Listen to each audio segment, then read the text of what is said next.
Hi friends, ಎಲ್ಲರೂ ಹೇಗಿದ್ದೀರಾ? Friends, ಇವತ್ತು ಈ ವಿಡಿಯೋದಲ್ಲಿ ನಾನು ನಿಮಗೆ ಬ್ರೇಕ್ ಬ್ಯಾಲೆನ್ಸ್ ಬಗ್ಗೆ ಆಯಿತು, ಡ್ರೆಸ್ಸಿಂಗ್ ಬಗ್ಗೆ ಆಯಿತು, ಮಷಿನ್ ಬಗ್ಗೆ ಆಯಿತು, ಎಲ್ಲ ಮಾಹಿತಿಯನ್ನು ಈ ವಿಡಿಯೋದಲ್ಲೇ ಕೊಡ್ತೇನೆ. ಮಿಸ್ ಮಾಡದೆ ನೋಡಿ ನೀವು. ಮತ್ತು ಈ ಹೂವು ನಾನು ಏನು ಹಾಕ್ತಾಯಿದ್ದೀನಿ, 0 ನಂಬರಿಂದ 3 ಅಥವಾ 3.5 ಸೆಂಟ್ರಲ್ಲಿ ಒಂದು ರೌಂಡ್ ಸರ್ಕಲ್ ಥರ ಹಾಕ್ಕೊಂಡು ಸ್ವಲ್ಪ ಒಂದೊಂದೇ ಪೆಟಲ್ಸ್ ಹಾಕ್ತಾ ಹೋಗಬೇಕು. ಆವಾಗ ಈ ಫ್ಲವರ್ ತಯಾರಾಗುತ್ತೆ. ಏನಿಲ್ಲ, ಸಿಂಪಲ್ಲಾಗಿ 0ಇಂದ 3.5 ಈ ಥರ ಬಂದುಬಿಟ್ಟು ನಿಧಾನವಾಗಿ 0ಗೆ ಬಂದರೆ ಈ ಥರ ಒಂದು ಪೆಟಲ್ ತಯಾರಾಗುತ್ತೆ. ಅದೇ ಥರ ಫುಲ್ ಸರ್ಕಲಲ್ಲಿ ಎಷ್ಟು ಪೆಟಲ್ಸ್ ಬರುತ್ತೆ ನೋಡಿಕೊಂಡು, ನಿಮಗೆ ಹಾಗೆ ಹಾಕಲಿಕ್ಕೆ ಬಂದಿಲ್ಲ ಅಂದರೆ ಏನೂ ತೊಂದರೆ ಇಲ್ಲ. ನೀವು ಅಷ್ಟೇ ಪೆಟಲ್ಸ್ ಥರ ಮಾರ್ಕ್ ಮಾಡಿಕೊಂಡು ನೀವು ವರ್ಕ್ ಮಾಡಿ, ಈಸಿಲಿ ಬರುತ್ತೆ ಇದು ನಿಮಗೆ ಹಾಕಲಿಕ್ಕೆ. ಮತ್ತು ಈ ಪ್ಯಾಟ್ರನ್ ಬಂದುಬಿಟ್ಟು ಫ್ರೆಂಡ್ಸ್, ನಾನು ಮೊನ್ನೆ ನಿಮಗೆ ಒಂದು ಲೈವ್ ವಿಡಿಯೋ ಮಾಡಿದಾಗ ತೋರಿಸಿದ್ದೆ. ಇದೇ ಥರ ಬೇಕಂತೆ ನಾನು ಮಾಡ್ತೀನಿ ನೋಡಿ ಅಂತ. ಡ್ರೆಸ್ಸಿಂಗ್ ಮಾಡಿರೋವಂಥದ್ದು ಪೇಪರಲ್ಲಿ ನಾನು ನಿಮಗೆ ತೋರಿಸಿದ್ದೆ, ನಾನು ಯಾವ ಥರ ಮಾಡಿದ್ದೀನಿ ಅಂತ. ಅದೇ ಥರ ನೀವು ಮಾಡಿಬಿಟ್ಟು ಈ ಥರ ವರ್ಕ್ ಈಸಿಲಿ ಹಾಕಬಹುದು ನೀವು. ಈ ಫ್ಲವರ್ ಅಂತೂ ನಾನು ತುಂಬ ಸರಿ ತೋರಿಸಿದ್ದೀನಿ. ಅಂದರೆ ನಿಧಾನವಾಗಿ 0 ನಂಬರ್ಗೆ ಹೋಗಿ 2.5ವರೆಗೂ ನೀವು ಎಷ್ಟು ಅಗಲ ಬೇಕು ಅಷ್ಟಗಲ ನಿಮ್ಮ ಬ್ಯಾಲೆನ್ಸ್ ನೋಡ್ಕೋಬೇಕು. ನಿಮ್ಗೆ ಎಷ್ಟು ಅಗಲ ಬೇಕು ಪೆಟಲ್ ಅಷ್ಟಗಲ ನೀವು ಮಾಡಿಕೊಂಡು ನಿಧಾನವಾಗಿ 0 ನಂಬರ್ಗೆ ಬಂದರೆ ಈ ಥರ ಹೂವು ತಯಾರಾಗುತ್ತೆ. ಮತ್ತು ಫ್ರೆಂಡ್ಸ್, ನೀವು ಕೇಳಿದ್ರಿ ಬ್ರೇಕ್ ಬ್ಯಾಲೆನ್ಸನ್ನು ಹೇಳ್ಕೊಡಿ ಅಂದರೆ, ಮಷೀನನ್ನು ಯಾವ ಥರ ಬ್ರೇಕ್ ಅಂದರೆ ಬ್ಯಾಲೆನ್ಸ್ ಮಾಡೋದೇ ಆಯಿತು, ನಾವು ಹೇಗೆ ಮಾಡಬೇಕು ಕಂಟ್ರೋಲಲ್ಲಿ ಹೇಗೆ ಬೇಕು ಅಂದರೆ, ನೀವು ಹೊಸದಾಗಿ ಇವಾಗ ಮಷಿನ್ ಎಂಬ್ರಾಯ್ಡ್ರಿಯನ್ನು ಕಲಿತಾ ಇದ್ದೀರಾ ಅಂದರೆ, ನಿಮಗೆ ಪ್ರೆಸ್ ಮಾಡಿದಾಗ ನಿಧಾನವಾಗಿ ಮಷೀನನ್ನು ಇವಾಗ ರೈಟ್ ಕಾಲಿಂದ ನೀವೇನು ಪ್ರೆಸ್ ಮಾಡ್ತೀರಲ್ವ, ಜೋರಾಗಿ ಪ್ರೆಸ್ ಮಾಡಬಾರ್ದು. ಜೋರಾಗಿ ಪ್ರೆಸ್ ಮಾಡಿದಾಗ ಏನಾಗುತ್ತೆ, ಇದು ಫಸ್ಟೇ ಫಾಸ್ಟಾಗಿರುತ್ತೆ ಮಷೀನ್, ತುಂಬಾ ಫಾಸ್ಟಾಗಿ ಹೋಗುತ್ತೆ. ಆ ಥರ ಫಾಸ್ಟಾಗಿ ಹೋದಾಗ ನಿಮಗೆ ಫ್ರೇಮ್ ಬ್ಯಾಲೆನ್ಸ್ ಮಾಡೋದೇ ಆಯಿತು, ಡಿಸೈನ್ ಹಾಕೋದೇ ಆಯಿತು, ತುಂಬ ಸಮಸ್ಯೆ ಆಗುತ್ತೆ. ಹಾಗಾಗಿ ನೀವು ನಿಧಾನವಾಗಿ ರೈಟ್ ಕಾಲನ್ನು ಇವಾಗ ಪೆಡಲ್ ಮೇಲೆ ಇಕ್ಕಿರ್ತೀರಾ ಅಂತ ಅಂದ್ಕೊಳ್ಳಿ, ನಿಧಾನವಾಗಿ ಪ್ರೆಸ್ ಮಾಡಬೇಕು, ತುಂಬ ಜೋರಾಗಿ ಪ್ರೆಸ್ ಮಾಡಬಾರ್ದು. ಜೋರಾಗಿ ಪ್ರೆಸ್ ಮಾಡಿದರೆ ನಿಮಗೆ ಬ್ಯಾಲೆನ್ಸ್ ಸಿಗಲ್ಲ. ಸ್ವಲ್ಪ ನೀವು ಹೊಸದಾಗಿ ಇವಾಗ ಮಷೀನ್ ತೊಗೊಂಡಿದ್ದೀರಾ, ಕೂತಿದ್ದೀರಾ, ಇವಾಗ ವರ್ಕ್ ಮಾಡಲಿಕ್ಕೆ ಕೂತಿದ್ದೀರಾ ಅಂತ ಅಂದ್ಕೊಳ್ಳಿ. ಆವಾಗ ನೀವು ರೈಟ್ ಕಾಲನ್ನು ಪ್ರೆಸ್ ಮಾಡ್ತೀರಾ. ಅದು ಎಷ್ಟು ಅಂದರೆ ನಿಧಾನ, ಸ್ವಲ್ಪ ಟಚ್ ಮಾಡಬೇಕು ಅಷ್ಟೇ. ಸ್ವಲ್ಪ ಟಚ್ ಮಾಡ್ತಾ ನಿಮಗೆ ಗೊತ್ತಾಗುತ್ತೆ ನಾನು ಎಷ್ಟು ಪ್ರೆಸ್ ಮಾಡ್ತಾಯಿದ್ದೀನಿ, ಎಷ್ಟು ಫಾಸ್ಟ್ ಹೋಗ್ತಾಯಿದೆ ಅಂತ. ನೀವು ಅದು ಫಸ್ಟ್ ತಿಳ್ಕೋಬೇಕು. ಏಕ್ದಮ್ ಕಾಲನ್ನು ಇಟ್ಬಿಟ್ಟು ಜೋರಾಗಿ ಪ್ರೆಸ್ ಮಾಡಿದರೆ ಅದು ತುಂಬ ಫಾಸ್ಟಾಗಿ ಹೋಗುತ್ತೆ. ಅದೇ ಥರ ನಿಮ್ಮ ಇದರಲ್ಲೇ ನೀವು ಕಾಲಿಂದನೇ ಬ್ಯಾಲೆನ್ಸ್ ಮಾಡಬೇಕು ಹೊರತು ಅದರಲ್ಲೇನು ಅಡ್ಜಸ್ಟ್ಮೆಂಟ್ ಮಾಡೋಂಗಿಲ್ಲ. ಏನಕ್ಕೆ ಇವಾಗ ನನ್ನ ಮಷಿನ್ ಬಂದುಬಿಟ್ಟು ರ್ಯಾಲ್ಸನ್ 130, ಅದಕ್ಕೆ ಕ್ಲಚ್ ಮೋಟರ್ ಅಂತ ಬರುತ್ತೆ. ಆ ಮೋಟರ್ನ ನಾನು ಯೂಸ್ ಮಾಡೋದು. ಅದರಲ್ಲಿ ಒಂದೊಂದು ಬೇರೆ ಮೋಟ್ರ್ ಇರುತ್ತೆ, ಅದರಲ್ಲಿ ಟೈಮ್ ಸೆಟ್ ಮಾಡೋದು, ಇಷ್ಟೇ ಫಾಸ್ಟ್ ಬೇಕು ಅಷ್ಟೇ ಫಾಸ್ಟ್ ಬೇಕು ಅಂತ. ಬಟ್ ನನ್ನ ಹತ್ರ ಇರೋದು ಕ್ಲಚ್ ಮೋಟರ್, ನಾನೇ ಬ್ಯಾಲೆನ್ಸ್ ಮಾಡಬೇಕು ಹೊರತು ಟೈಮಿಂಗ್ ಏನೂ ಇಲ್ಲ ಅದರಲ್ಲಿ.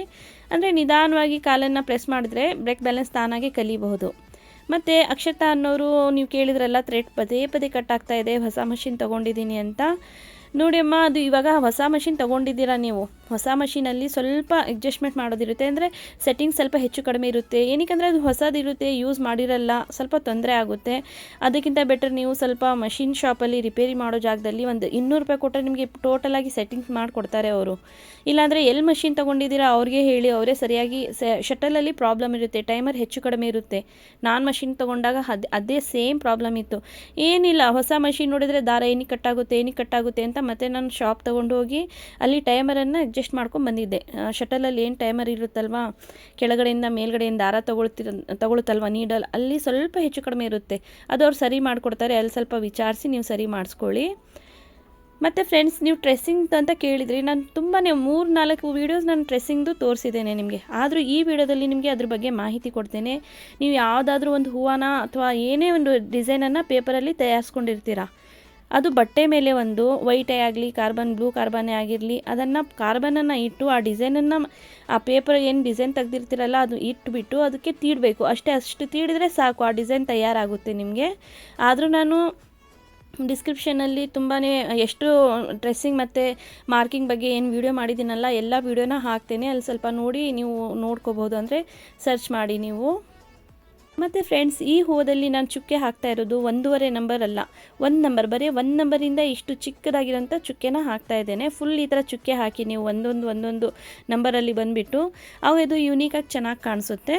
ಮತ್ತು 2 ಸರಿ ನಾನು ಔಟ್ಲೈನ್ ಕೊಟ್ಟೆ ಫಸ್ಟ್ ಈ ಪೆಟಲ್ಸ್ಗೆ, ಆಮೇಲೆ ಫಿನಿಷಿಂಗೋಸ್ಕರ ಮತ್ತೊಂದು ಸರಿ ನಾನು 3 ಸರಿ ಇದಕ್ಕೆ ನಾನು 0 ನಂಬರಲ್ಲಿ ಮಷೀನನ್ನು ಓಡಿಸಿದ್ದೇನೆ. ಅಂದರೆ ರನ್ 0 ಮಾಡಿರೋದು, ಅದರಲ್ಲೇನು ನಾನು ಟೈಮರನ್ನು ಫಿಕ್ಸ್ ಮಾಡಿಲ್ಲ. ಮತ್ತು ಇವಾಗ ಇದು ಏನು ನಾನು ಸ್ಟಿಚ್ ಹಾಕ್ತಾ ಇದ್ದೀನಿ, ಇದು ನಾನು 2.5 ನಂಬರಲ್ಲಿ ಟೈಮರನ್ನು ಫಿಕ್ಸ್ ಮಾಡಿಕೊಂಡೆ ಸ್ಟಿಚ್ ಹಾಕ್ತಾ ಇರೋವಂಥದ್ದು. ಇಲ್ಲಿವರೆಗೂ ನೀವು ಮಷೀನನ್ನು ಬ್ಯಾಲೆನ್ಸ್ ಮಾಡೋದೇ ಆಯಿತು, ಟೈಮರನ್ನು ಫಿಕ್ಸ್ ಮಾಡಿಕೊಂಡು ವರ್ಕ್ ಮಾಡೋದೇ ಆಯಿತು ಕಲ್ತಿರ್ತೀರಾ ಅಂದರೆ ಇದು ನಿಮ್ಗೆ ಈಸಿನೇ.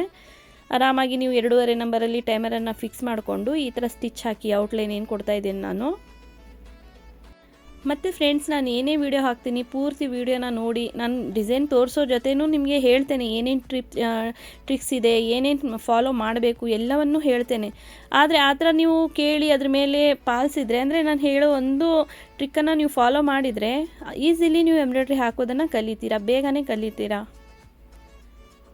ಮತ್ತು ಇವಾಗ ಈ ಡೋರಿನ ನಾನು 3 ನಂಬರಲ್ಲಿ ಫಿಕ್ಸ್ ಮಾಡಿದ್ದೇನೆ, ಅಂದರೆ ಟೈಮರನ್ನು 3ಯಲ್ಲಿ ಫಿಕ್ಸ್ ಮಾಡಿದ್ದೇನೆ. ಯಾವಾಗಲೂ 3.5 ಈ ಥರ ಮಾಡ್ತಿದ್ದೆ, ಬಟ್ ನನಗೆ ಇಲ್ಲಿ ಸ್ವಲ್ಪ ಚಿಕ್ಕದಾಗಿ ಲೈಟಾಗಿ ಬೇಕು ವರ್ಕ್, ಹಾಗಾಗಿ ನಾನು ಇದು 3 ನಂಬರಲ್ಲಿ ಟೈಮರನ್ನು ಫಿಕ್ಸ್ ಮಾಡಿಬಿಟ್ಟು ಇದು ರೆಡ್ ಕಲರ್ ಥ್ರೆಡ್ಡಿಂದ ನಾನು ಫಿಲ್ ಮಾಡ್ತಾ ಇದ್ದೇನೆ. ಏನಕ್ಕೆಂದರೆ ಇದು ಸಿಲ್ವರ್ ಕಾಂಬಿನೇಷನ್ ವಿತ್ ಒಂಥರ ಫುಲ್ ರೆಡ್ ಕಲರ್ ಇದೆ. ಇದು ಸ್ಯಾರಿ ಫುಲ್ ರೆಡ್ ಇದೆ, ಸಿಲ್ವರ್ ಝರಿ ಬಂದಿದೆ, ಲೈಟ್ ಪಿಂಕಾಗಿ ಬ್ಲೌಸ್ ಬಂದಿದೆ, ಸ್ವಲ್ಪ ಬಾರ್ಡರ್ ಕೂಡ ಪಿಂಕ್ ಥರ ಬಂದಿದೆ. ಇದು ಕೂಡ ನೋಡಿ 3 ನಂಬರಲ್ಲಿ ನಾನು ಫಿಲ್ ಮಾಡ್ತಾ ಇದ್ದೇನೆ ಈ ಸ್ಟಿಚ್ಚನ್ನು. ಮತ್ತು ಇದರೊಳಗಡೆ ಮೇಲ್ಗಡೆ ಏನು ನಾನು ಝರಿ ಆಯಿತು, ಅಪೋಸಿಟ್ ಕಲರ್ ಆಯಿತು ಏನು ಫಿಲ್ ಮಾಡಲ್ಲ, ಸುಮ್ಮನೆ ಒಂದೇ ಕಲರಲ್ಲಿ ನಾನು ಇದು ಫಿಲ್ಲನ್ನು ಮಾಡ್ತಾ ಇದ್ದೇನೆ. ಒಂದು ಸರಿ ಸೂಜಿ ಕೆಟ್ಟು ಮುರಿದೋಯ್ತು, ಏನೇ ಪ್ರಾಬ್ಲಮ್ ಬಂದ್ರೂ ಶಟಲ್ ಪ್ರಾಬ್ಲಮ್ ಖಂಡಿತ ಬರುತ್ತೆ. ಏನಕ್ಕೆಂದರೆ ಅಲ್ಲಿ ಸೂಜಿ ಟಚ್ ಆಗಿರುತ್ತಲ್ವ, ಸ್ವಲ್ಪ ಅಲ್ಲಿ ಒಂಥರ ಏನೋ ಪ್ರಾಬ್ಲಮ್ ಆಗಿರುತ್ತೆ. ಅದಕ್ಕೆ ಸರಿ ಮಾಡೋಕ್ಕೆ ಅಂತೂ ನನಗಂತೂ ಇಲ್ಲಿವರೆಗೂ ನಾನು ಕಲ್ತಿಲ್ಲ. ಏನಕ್ಕೆಂದರೆ ತುಂಬ ಟೈಮ್ ವೇಸ್ಟ್ ಆಗುತ್ತೆ ಅದ್ರ ಹಿಂದೆ ಅಂದ್ಬಿಟ್ಟು ರಿಪೇರಿ ಶಾಪಲ್ಲೇ ತೊಗೊಂಡೋಗ್ಬಿಟ್ಟು ನಾನು 150-200 ರೂಪಾಯಿಗೆ ಅವರು ಟೈಮರನ್ನು ಸೆಟ್ ಮಾಡಿ ಕೊಟ್ಟಿರ್ತಾರೆ. ಹಾಗಾಗಿ ನಾನು ಅಷ್ಟು ಹೋಗಿದ್ರು ಟೈಮ್ ಆದರೂ ಉಳಿಯುತ್ತೆ ಅಂದ್ಬಿಟ್ಟು ಅಲ್ಲೇ ಕಳಿಸ್ತೇನೆ ನಾನು. ಇದು ನೋಡಿ, ಇವಾಗ ಬಾಲ್ ಚೈನ್ ಹಾಕ್ತಾ ಇರೋದು ನಾನು 1.5 ನಂಬರಲ್ಲಿ ಫಿಕ್ಸ್ ಮಾಡಿಬಿಟ್ಟು ಬಾಲ್ ಚೈನನ್ನು ಅಟ್ಯಾಚ್ ಮಾಡ್ತಾ ಇದ್ದೇನೆ. Silver colour ball chain easily ಶಾಪಲ್ಲಿ ಸಿಗುತ್ತೆ. ಸೇಮ್ ಸೈಜ್, ನಾನೇನು ಗೋಲ್ಡ್ ಕಲರ್ ಬಾಲ್ ಚೈನನ್ನು ಯೂಸ್ ಮಾಡ್ತೀನಲ್ವಾ ಅದೇ ಸೈಜಲ್ಲೇ ಇದು ಸಿಲ್ವರ್ ಸಿಗುತ್ತೆ, ಏನು ಕಲರ್ ಶೇಡ್ ಆಗೋ ಸಮಸ್ಯೆ ಏನಿಲ್ಲ. ಮತ್ತು ನೋಡಿ ಫ್ರೆಂಡ್ಸ್, ಇದು ಎಸ್ ಶೇಪಲ್ಲಿ ನಾನು ಏನು ಇವಾಗ ವರ್ಕ್ ಮಾಡ್ತಾ ಇದ್ದೇನೆ, ಇದು ನಾನು 1.5 ನಂಬರಲ್ಲಿ ಟೈಮರನ್ನು ಫಿಕ್ಸ್ ಮಾಡಿಕೊಂಡೇ ವರ್ಕ್ ಮಾಡ್ತಾ ಇರೋವಂಥದ್ದು. ನೀವು ಕೂಡ ಇವಾಗ ನೀವು ಇದು ಹಾಗೆ ನಿಮ್ಗೆ ಮಾರ್ಕ್ ಮಾಡಿಲ್ಲದೆ ಬರ್ತಾ ಇಲ್ಲ ಅಂದರೆ ಏನು ಸಮಸ್ಯೆ ಇಲ್ಲ, ಎಸ್ ಶೇಪ್ ಥರ ಒಂಥರ ಮಾರ್ಕ್ ಮಾಡ್ಕೊಳ್ಳಿ ಪೆನ್ನಿಂದ, ಅದೇ ರಿಫಿಲಿಂದ. ಅವಾಗೇನಿಲ್ಲ, ಅದ್ರ ಮೇಲೇ ನಂಬರನ್ನು ಅಂದರೆ ಟೈಮರನ್ನು 1.5ಯಲ್ಲಿ ಫಿಕ್ಸ್ ಮಾಡಿಕೊಂಡು ನೀವು ಈಸಿಲಿ ಹಾಕ್ತಾ ಬಂದರೆ ಈ ಥರ ನಿಮಗೆ ವರ್ಕ್ ಕಾಣಿಸುತ್ತೆ, ಚೆನ್ನಾಗಿ ಕಾಣಿಸುತ್ತೆ. ಇದು ಕೂಡ ಅಷ್ಟೊಂದು ಏನೋ ಚೆನ್ನಾಗಿ ಕಾಣಿಸುತ್ತೋ ಇಲ್ವೋ ಆ ಥರ ಟೆನ್ಷನ್ ತೊಗೊಳಕ್ಕೆ ಹೋಗ್ಬಿಡಿ, ತುಂಬಾ ನೈಸಾಗಿ ಕಾಣಿಸುತ್ತೆ. ಮತ್ತು ಈ ಬ್ಲೌಸ್ ರೆಡಿ ಆದಮೇಲೆ ತುಂಬಾ ಯುನೀಕಾಗಿ ಚೆನ್ನಾಗಿ ಕಾಣಿಸ್ತಾ ಇತ್ತು. ಮತ್ತು ನಾನು ಅದು ಶಾರ್ಟ್ ವೀಡಿಯೋನ ಹಾಕ್ತೇನೆ ನಿಮಗೆ ತೋರಿಸ್ಲಿಕ್ಕೆ, ಸ್ಲೀವ್ಸ್ ಯಾವ ಥರ ವರ್ಕ್ ಮಾಡಿದ್ದೇನೆ ಮತ್ತು ಫ್ರಂಟ್ ನೆಕ್ ಯಾವ ಥರ ಮಾಡಿದ್ದೇನೆ ಅಂತ. ನೋಡಿ, ಇಲ್ಲೂ ಕೂಡ ನಾನು ಇದೇ ಶೇಪನ್ನು ಇದೇ ಮೆಥಡನ್ನು ಮಧ್ಯದಲ್ಲಿ ನಾನು ಕೆಳಗಡೆ ಏನು ವರ್ಕ್ ಮಾಡಿದ್ದೀನಲ್ವ ಅಲ್ಲೂ ಕೂಡ ಇದೇ ಡಿಸೈನನ್ನು ಫಿಲ್ ಮಾಡಿದ್ದೇನೆ. ಕೆಳಗಡೆ ಏನು ಚೇಂಜ್ ಮಾಡಿಲ್ಲ. ನಾನು ಏನು ಇವಾಗ ತೋರಿಸ್ತಾ ಇದ್ದೀನಿ ಅದೇ ಡಿಸೈನನ್ನು ಕೆಳಗಡೆ ಬೆನ್ನಲ್ಲಿ ಬರಲಿಕ್ಕೆ ಅದೇ ಡಿಸೈನನ್ನು ಹಾಕಿದ್ದೇನೆ.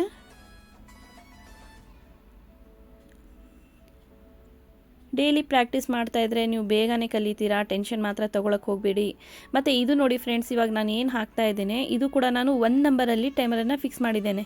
ಒಂದೇ ಒಂದು ನಂಬರಲ್ಲಿ ನೀವು ಟೈಮರನ್ನು ಫಿಕ್ಸ್ ಮಾಡಿದರೆ ಚಿಕ್ಕದಾಗಿದು ನಾನು ಇವಾಗ ತೋರಿಸ್ತಾ ಇದ್ದೀನಿ, ಅಷ್ಟೊಂದು ಝೂಮ್ ಮಾಡಿಲ್ಲ, ಲೈಟಾಗಿ ಝೂಮ್ ಮಾಡಿದ್ದೇನೆ ಸ್ವಲ್ಪ ಗೊತ್ತಾಗಲಿ ಅಂತ ನಿಮಗೆ.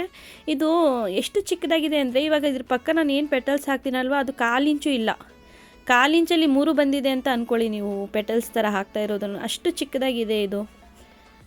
ಇಲ್ಲೂ ಕೂಡ ಅಷ್ಟೇ 1 ನಂಬರಲ್ಲಿ ನೀವು ಟೈಮರನ್ನು ಫಿಕ್ಸ್ ಮಾಡಿಕೊಂಡು ಇದು ಸುಮ್ಮನೆ ರೌಂಡ್ ಸರ್ಕಲ್ ಶೇಪಲ್ಲಿ ಇಲ್ಲಿ ಫಿಲ್ ಮಾಡ್ತಾ ಹೋದರೆ ಈ ಥರ ಡಿಸೈನ್ ತಯಾರಾಗುತ್ತೆ ನಿಮ್ಮದು. ಮತ್ತು ಹೊಸ ಮಷಿನ್ ತೊಗೊಂಡವರು ಎಕ್ದಮ್ ನೀವು ಮಷಿನ್ ಮೇಲೆ ಫ್ರೇಮನ್ನು ಬಟ್ಟೆಯನ್ನು ತಗೊಂಡು ದಾರ ಹಾಕಿ ಪ್ರಾಕ್ಟೀಸ್ ಮಾಡಲಿಕ್ಕೆ ಹೋಗಬೇಡಿ. ಸ್ವಲ್ಪ ನಿಮಗೆ ಫಾಸ್ಟಾಗಿ ಸ್ಲೋ ಫಾಸ್ಟ್ ಎಲ್ಲ ಬ್ಯಾಲೆನ್ಸ್ ಮಾಡಲಿಕ್ಕೆ ಬರಬೇಕು. ಮಷಿನ್ ನಿಮಗೆ ಓಡುವಾಗ ಅದು ಮಷಿನ್ ರನ್ ಆಗುವಾಗ ನೀವು ಕಾಲಿಂದ ಬ್ಯಾಲೆನ್ಸ್ ಮಾಡಲಿಕ್ಕೆ ನಿಮಗೆ ಬರಬೇಕು.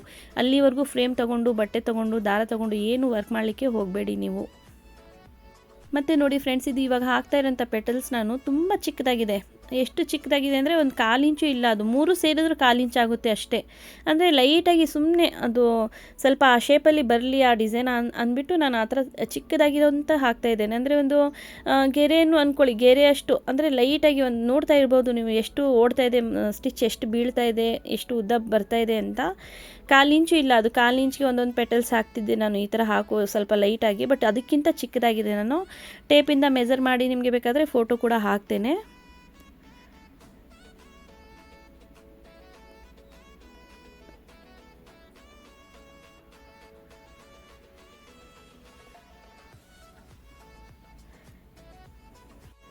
ಮತ್ತು ಫ್ರೆಂಡ್ಸ್, ನೀವೇನಾದರೂ ಕ್ವಶನ್ ಮಾಡಿರ್ತೀರಲ್ಲ, ನಾನು ಅದಕ್ಕೆ ಆನ್ಸರ್ ಇವಾಗ ಈ ವಿಡಿಯೋದಲ್ಲಿ ಮಾಡಿದರೆ ನೆಕ್ಸ್ಟ್ ವಿಡಿಯೋದಲ್ಲಿ ನಾನು ಖಂಡಿತ ನಿಮಗೆ ರಿಪ್ಲೈ ಕೊಡ್ತೇನೆ. ಮಿಸ್ ಮಾಡದೆ ನಾನು ಪ್ರತಿಯೊಂದು ವಿಡಿಯೋನ ನೋಡಿ, ಮತ್ತು ನಿಮ್ಮ ಫ್ರೆಂಡ್ ಸರ್ಕಲಲ್ಲಿ ಯಾರಿಗಾದರೂ ಆಸಕ್ತಿ ಇದೆ ಎಂಬ್ರಾಯ್ಡ್ರಿ ಕಲಿಬೇಕು ಅನ್ನೋರಿಗೂ ಕೂಡ ನೀವು ಶೇರ್ ಮಾಡಿ, ಅವರು ನಿಮ್ಮ ಜೊತೆ ಕಲೀಲಿ. ಏನಕ್ಕೆ ನಾವು ಎಷ್ಟು ಕಲಿತೀವಿ, ನಮ್ಮದು ಅಂದರೆ ನಮ್ಮ ಓನ್ ಖರ್ಚಿಗೆ ಅಂತ ನಾವು ಕಲಿಬೋದು. ಏನಕ್ಕಾದರೂ ಯೂಸ್ ಆಗುತ್ತೆ ನಾವು ವರ್ಕ್ ಮಾಡೋದೇ ಆಯಿತು. ಬೇರೆ ಇಲ್ಲ, ನಾವು ಕಸ್ಟಮರ್ಗೆ ಯಾರಿಗೂ ವರ್ಕ್ ಮಾಡಿಕೊಡ್ತಾ ಇಲ್ಲ ಅಂದರೆ ನಮಗೆ ನಮ್ಮ ಬಟ್ಟೆಗೆ ನಾವೇ ವರ್ಕ್ ಮಾಡ್ಕೋಬೋದು. ಹಾಗಾಗಿ ಸ್ವಲ್ಪ ನಾವು ಕಲೀಲೇಬೇಕು. ಬಟ್ ಬರ್ತಾ ಇಲ್ಲ ಅಂತ ಮಾತ್ರ ಟೆನ್ಷನ್ ತೊಗೊಳಕ್ಕೆ ಹೋಗ್ಬಿಡಿ. ಏನಕ್ಕೆ ಇದು ಸ್ವಲ್ಪ 15 ಡೇಸ್ವರೆಗೂ ನಿಮಗೆ ಬ್ಯಾಲೆನ್ಸ್ ಸಿಗೋವರೆಗೂ, ಆಮೇಲೆ ಅರ್ಥ ಆಗೋವರೆಗೂ ಒಂದು 15 ಡೇಸ್ ಬೇಕು. ಅಂದರೆ ಸ್ವಲ್ಪ ಟೈಮರನ್ನು ಫಿಕ್ಸ್ ಮಾಡಿಕೊಂಡು ಮಾಡಬಹುದು. ಆದರೆ ಅದಕ್ಕೇನೇನು ತೊಂದರೆ ಇಲ್ಲ, ಬರೋದೇ ಇಲ್ಲ ಅಂತ ಏನಿಲ್ಲ, ಬರುತ್ತೆ. ಸ್ವಲ್ಪ ಲೈಟಾಗಿ ಸ್ಟಿಚ್ ಮಾಡ್ತಾ ನೀವು ಬಂದರೆ ಈಸಿಲಿ ಬರುತ್ತೆ. ಮತ್ತು ಈ ಲೀಫನ್ನು ನೋಡಿ, ನಾನು ಈ ಥರ ಔಟ್ಲೈನ್ 0 ನಂಬರಲ್ಲಿ ಔಟ್ಲೈನ್ ಕೊಟ್ಬಿಟ್ಟು ನೀಯಿಂದ ನಾನು ವರ್ಕ್ ಮಾಡ್ತಾ ಇರೋದು. ನನಗೆ ಎಷ್ಟು ಅಗಲ ಬೇಕು, ಯಾವ ಶೇಪಲ್ಲಿ ಬೇಕು, ನೀಯಿಂದ ಬ್ಯಾಲೆನ್ಸ್ ಮಾಡ್ತಾ ಇದ್ದೇನೆ. ಅಂದರೆ 2.5 3 ಆ ಪೆಟಲ್ ಏನು ನಾನು ಔಟ್ಲೈನ್ ಕೊಟ್ಟಿದ್ದೀನಿ ಅಲ್ಲೇ ಸ್ಟಿಚ್ ಬರಬೇಕು ಅಂದಾಗ ನೀಯಿಂದನೇ ನಾವು ಸರಿಸ್ತಾ ಆ ಶೇಪಲ್ಲಿ ಬರಬೇಕು. ಮತ್ತು 0 ನಂಬರ್ಗೆ ಬರಬೇಕು. 0 ನಂಬರಲ್ಲಿ ಸ್ವಲ್ಪ ಔಟ್ಲೈನ್ ಕೊಟ್ಬಿಟ್ಟು ನಾನು ಫಿಲ್ ಮಾಡ್ತೇನೆ. ನೋಡಿ, ಈ ಥರ ನೀಯಿಂದ ವರ್ಕ್ ಮಾಡ್ತಾ ಇದ್ದೇನೆ ನಾನು. ಮಷಿನ್ ರನ್ ಆಗ್ತಾ ಇರುತ್ತೆ, ಕಾಲಿಂದ ಪ್ರೆಸ್ ಮಾಡ್ತಾ ಇರ್ತೇನೆ. ನೀಯಿಂದ ಸ್ವಲ್ಪ ನೀಯನ್ನು ಅಗಲ ಮಾಡೋದು, ನಿಧಾನವಾಗಿ ಬಿಡೋದು, ಈ ಥರ ಮಾಡ್ತಾ ಇರಬೇಕು. ತುಂಬ ಚೆನ್ನಾಗಾಗಿದೆ ಫ್ರೆಂಡ್ಸ್. ಈ ಡಿಸೈನ್ ತುಂಬಾ ಕಸ್ಟಮರ್ಗೂ ತುಂಬ ಇಷ್ಟ ಆಯಿತು. ಬ್ಲೌಸ್ ತುಂಬ ಚೆನ್ನಾಗಾಗಿದೆ. ನೀವು ಕೂಡ ಈ ಪ್ಯಾಟ್ರನನ್ನು ಅಂದರೆ ತಯಾರಿಸಿ ನೋಡಿ. ನಿಮಗೆ ನಿಮ್ಮದೇ ಆಯಿತು ಅಥವಾ ಕಸ್ಟಮರ್ದೇ ಆಯಿತು, ತುಂಬ ಚೆನ್ನಾಗಿ ಕಾಣಿಸುತ್ತೆ. ಮತ್ತು ಇಲ್ಲಿ ನಾನು ಡೋರಿ ಹಾಕಿರಲಿಲ್ವಲ್ಲ, ಅದಕ್ಕೆ 0 ನಂಬರಲ್ಲಿ ಈ ಥರ ರೆಡ್ ಕಲರಲ್ಲಿ ನಾನು ಫಿಲ್ ಮಾಡ್ತಾ ಇದ್ದೇನೆ.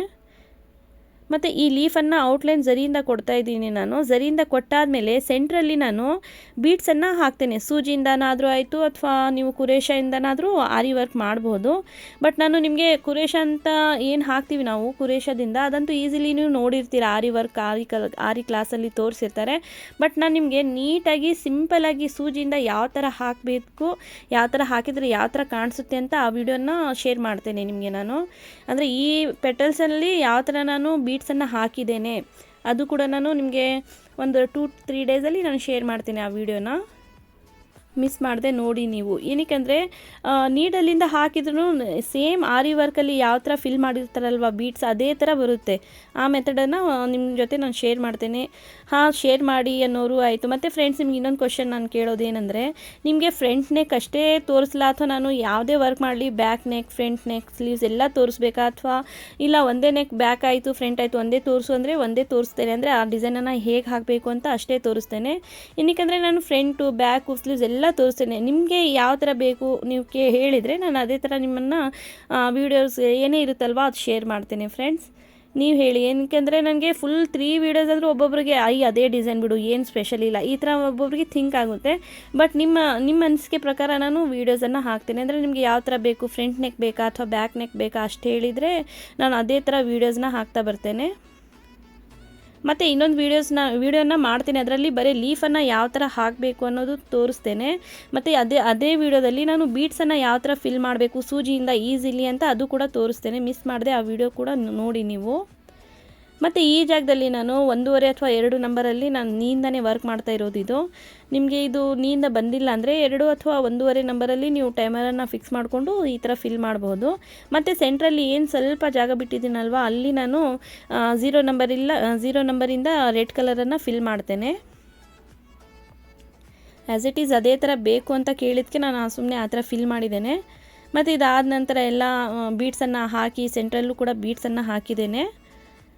ಇದು ಇವಾಗ ನೀವು ಔಟ್ಲೈನ್ ಪೆನ್ನಿಂದ ಮಾರ್ಕ್ ಮಾಡಿಕೊಂಡು ಯಾವ ಥರ ಶೇಪ್ ಬೇಕು ಆ ಥರ ಶೇಪಲ್ಲಿ ನೀವು ಮಾರ್ಕ್ ಮಾಡಿಕೊಂಡು 2.5 ಅಥವಾ 2 ನಂಬರಲ್ಲಿ ಟೈಮರನ್ನು ಫಿಕ್ಸ್ ಮಾಡಿಕೊಂಡು ಮಾಡ್ಬೋದು. ಬಟ್ ನಾನಿಲ್ಲಿ 2.5 ನಂಬರನ್ನು ಫಿಕ್ಸ್ ಮಾಡಿದ್ದೇನೆ. ಫಿಕ್ಸ್ ಮಾಡಿಬಿಟ್ಟೆ ಇದು ಫಿಲ್ ಮಾಡ್ತಾ ಇದ್ದೇನೆ ಸ್ಟಿಚ್ಚನ್ನು.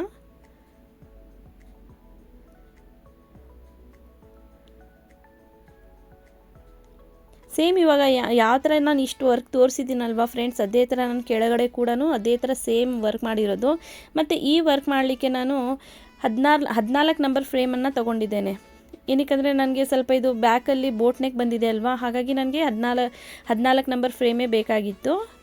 ಅದಕ್ಕಿಂತ ಚಿಕ್ಕದಾಗಿ ಫ್ರೇಮ್ ತೊಗೊಂಡ್ರೆ ಸ್ವಲ್ಪ ಡಿಸೈನ್ ಹಾಕಲಿಕ್ಕೆ ನನಗೆ ತೊಂದರೆ ಆಗುತ್ತೆ ಅಂದ್ಬಿಟ್ಟು 14 ನಂಬರ್ ಫ್ರೇಮನ್ನು ತೊಗೊಂಡು ನನಗೆ ಯಾವ ಥರ ಆದರೆ ಸರಿ ಹೋಗುತ್ತೆ ಅಂದ್ಬಿಟ್ಟು ಆ ಥರ ನಾನು ತೊಗೊಂಡ್ಬಿಟ್ಟು ಫ್ರೇಮನ್ನು ವರ್ಕ್ ಮಾಡಿದ್ದೇನೆ.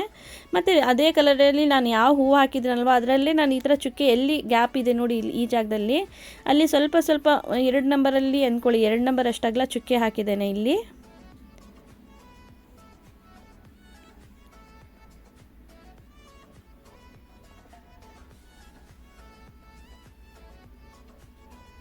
ನೋಡಿ ಫ್ರೆಂಡ್ಸ್, ಫೈನಲ್ ಲುಕ್ ಈ ಥರ ಇದೆ. ನೀವು ಕೂಡ ಟ್ರೈ ಮಾಡಿ ನೋಡಿ. ಕೆಳಗಡೆ ನೋಡಿ ಸೇಮ್ ಇದೇ ಥರ ನಾನು ಹಾಕಿದ್ದೇನೆ. ಮತ್ತು ನಿಮಗೆ ಹೇಗೆ ಅನ್ನಿಸ್ತು, ಇಷ್ಟ ಆಯಿತಾ ಏನು ಎಲ್ಲ ನನಗೆ ಕಮೆಂಟ್ ಮಾಡಿ ತಿಳಿಸಿ. ಓಕೆ ಫ್ರೆಂಡ್ಸ್, ಮತ್ತೆ ಸಿಗೋಣ. ಬಾಯ್.